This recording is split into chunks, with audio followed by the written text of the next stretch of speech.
So show of hands, who in here knows someone with MS, chronic headaches, or migraines, or dizziness or ringing in the ears?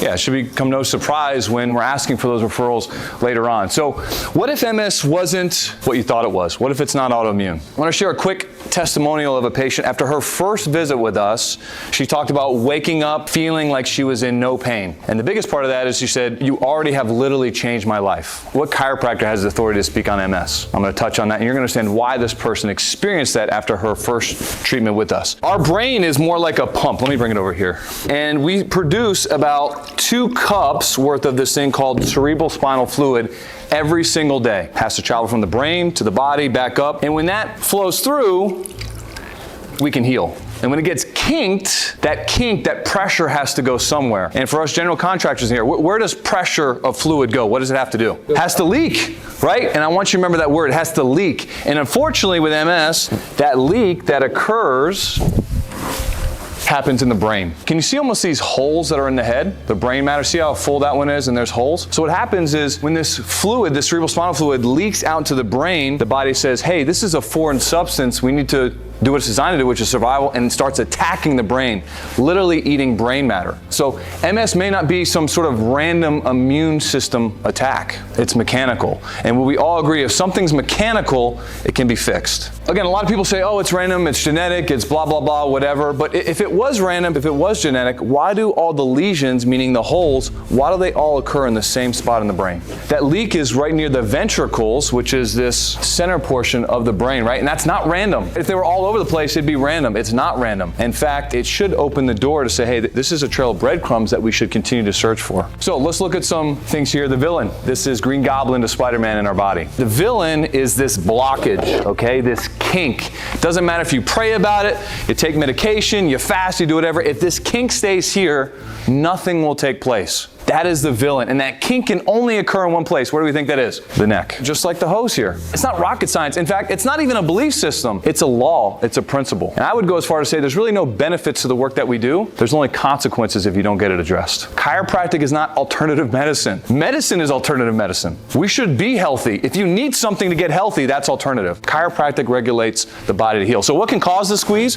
Well, the things I mentioned, car accidents, sports injuries, concussions, any head neck related things can create that kink within the body. In fact, we're going to look at some case studies here. 7 out of the 8 MS patients they studied all had an accident. Now what's unique is all of them had this accident about 11 years prior before they received their MS diagnosis. Anybody had an accident here? If you learned how to walk, you probably had an accident at some point in your life. There was the car accident person, major trauma. There was the dancer, right? Not a major physical trauma, but repetitive stress, 4 to 5 hours a night. And then the worst of them was the child who was shaken violently at 6 years old. All these people led to a diagnosis of having MS. So this is what science radically discovered in the past few years. Who in here has actually had an MRI before? Wow, a lot of people. When you took the MRI, what was the position that you were in, laying down? We call that the recumbent position. I want to go back to our beer bong here.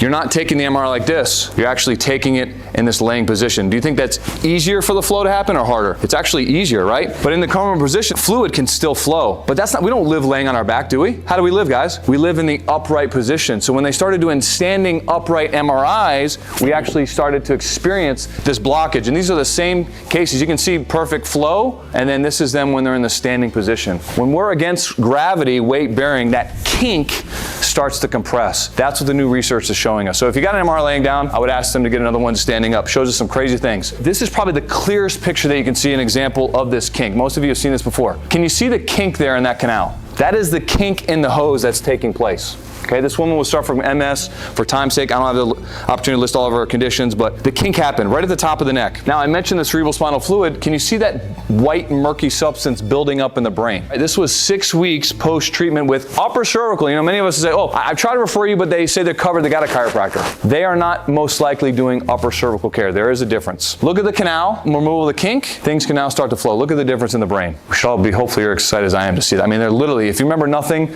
we're not back doctors, we're brain doctors. doctors. This was the study they did with 7FD7 MS patients after 4 months of care. All the different stats that improve, right? Improvement on thinking clearly, hearing better, bowel movement, etc. Some of you guys might be looking at this, and I certainly was too. You saying, this is impossible. This sounds too good to be true. And me looking at this for the first time, I thought the same exact thing. And the good news is, if you're skeptical and you're wrong about this, nobody loses. But if you're skeptical and this is actually accurate, the people you're withholding this from pay the price. That's my encouragement to you guys. What do we do that's different? We do the consult, we do these 3 specific health evaluations, we actually get a 3D x-ray. How many of your other chiropractors do that? Not that we're better, it's just we look for something different. And then we bring you back for a report of findings. Now, I always like to give this price comparison here. If you were to get that same evaluation, a 3D x-ray nonetheless, at the hospital, what are they going to charge you? $7,000. Well, the good news is, we can actually look it up. It's going to do a bunch of these different services. You'll probably see 6 different providers, and even worse than that, it's going to take you 3 to 6 months. Anywhere from about $2,500 to $6,000 is what you'll pay to go through the same evaluation we do in our office. So when people give us pushback, oh my gosh, how could I pay $449 or a couple $100? I'm having a hard time relating to that. This evaluation can save your life. Whitney's story, I wanted to actually put it in here. This isn't AI, this is actually her message back to us after the first day and then after the week. Long story short, her life was changed after she was told she's going to have MS for the rest of her life. Anyone that is dealing with chronic headaches, migraines, or dizziness. Anyone that has had some sort of major physical trauma, car accident, sports injury, concussion, they may think it's not related. As I showed you, 11 years prior is when that person had the diagnosis to their injury. And then the last one, anyone that has abnormal, unexplained symptomatology that no one's been able to help with. Those are the cases that we love.